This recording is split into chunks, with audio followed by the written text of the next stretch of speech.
Father Jose Ramon Villarin, SJ, members of the Board of Trustees of the Ateneo de Manila University, members of the committee who decided on my being part of this ceremony today, members of the administration, faculty, staff, and students of this esteemed institution, family members and friends who came all the way to ADMO despite the traffic, my dear fellow awardees, my dear brothers and sisters in the Redeemer. My heart right now is overflowing with joy, and I cannot thank you enough, Ateneo de Manila University, for this award. Maraming daghang salamat po sa inyo lahat.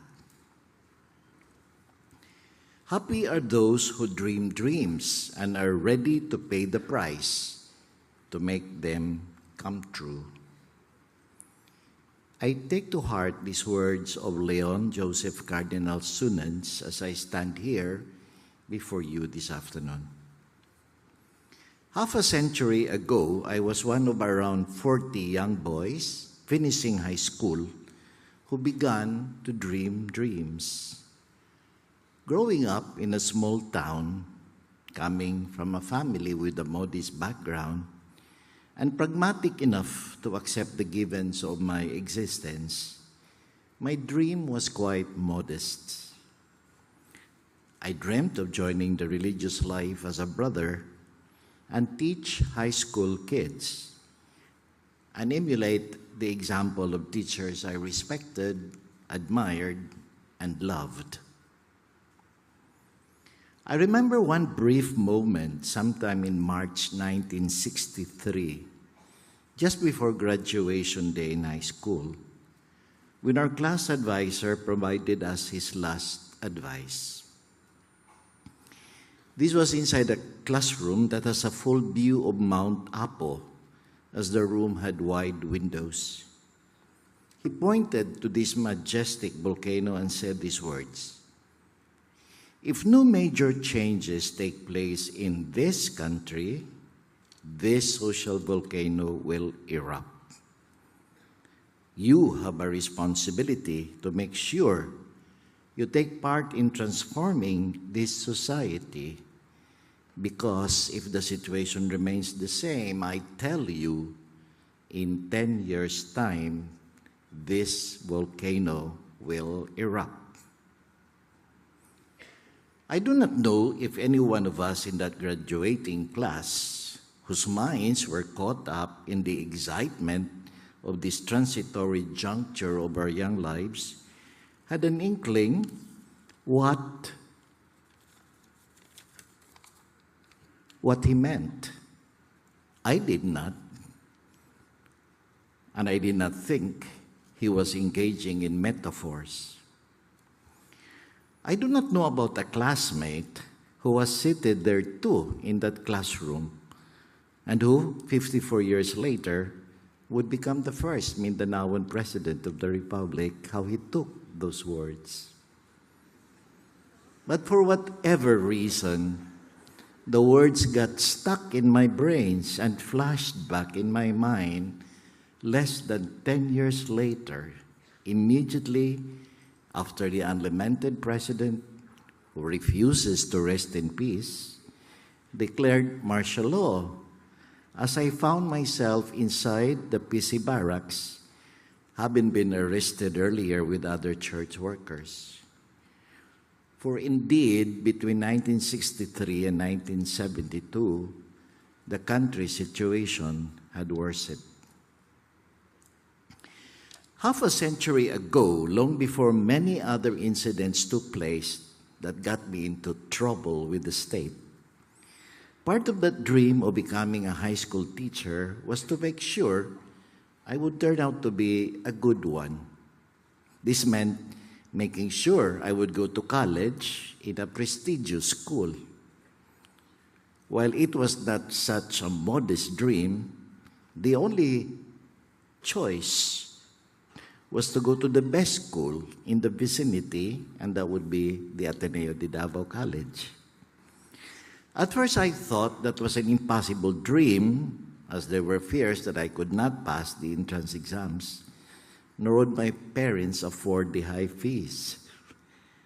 But destiny would help me surmount the obstacles, and by June of 1963, I was in awe as I entered the impressive premises of this college, which actually had very modest facilities then when you compare to what it is today under Father Joel Tabora, SJ.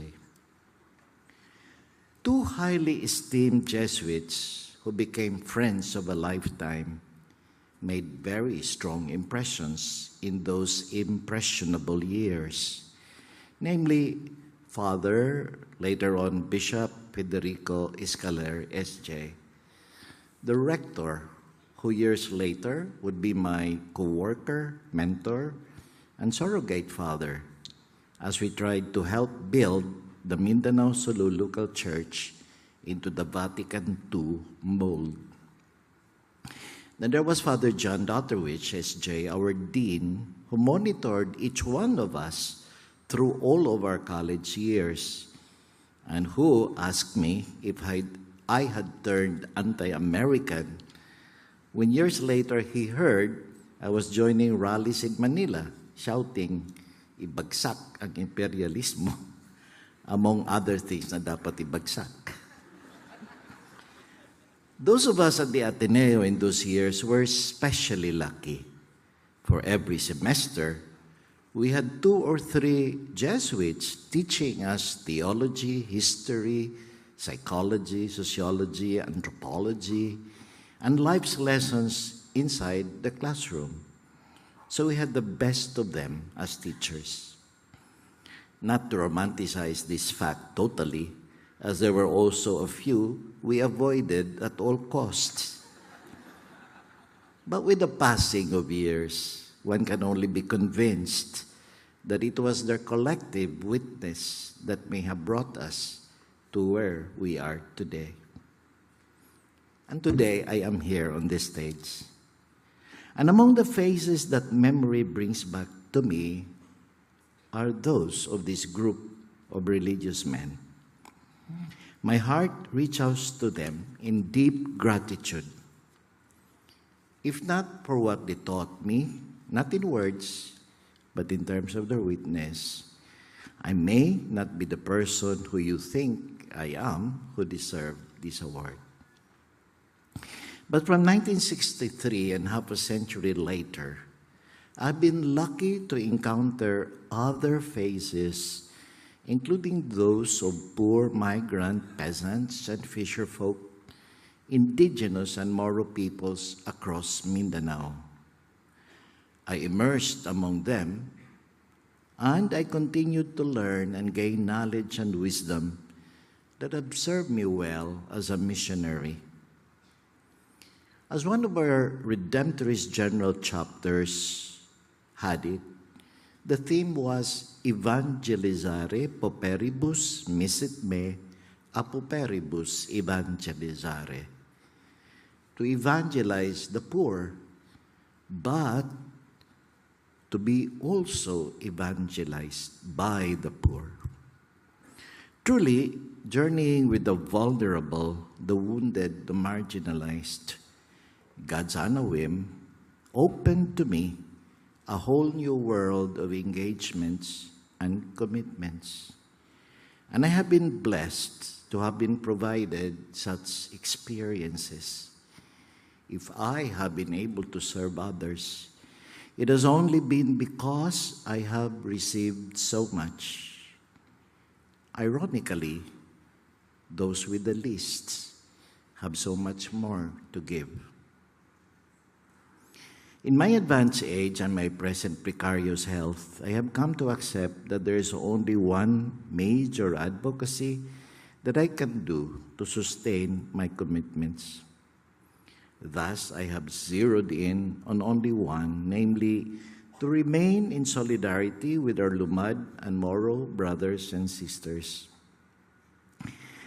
It gets to be more and more difficult, especially in these present circumstances of a state whose machineries and institutions militate against the interests of those in the margins and peripheries, and when the gains accumulated through years of struggle seem to just evaporate, and it is as if we are starting all over again.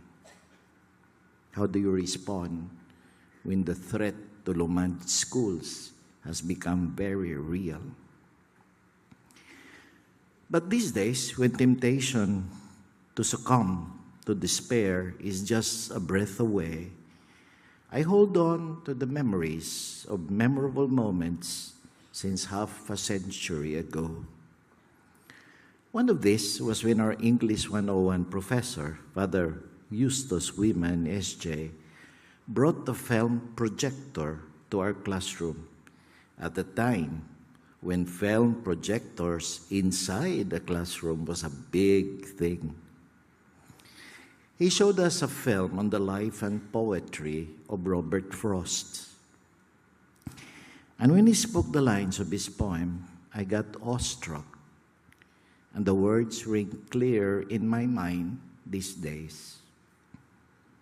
And I end with these words: "The woods are lovely, dark and deep, but I have promises to keep, and miles to go before I sleep, miles to go before I sleep."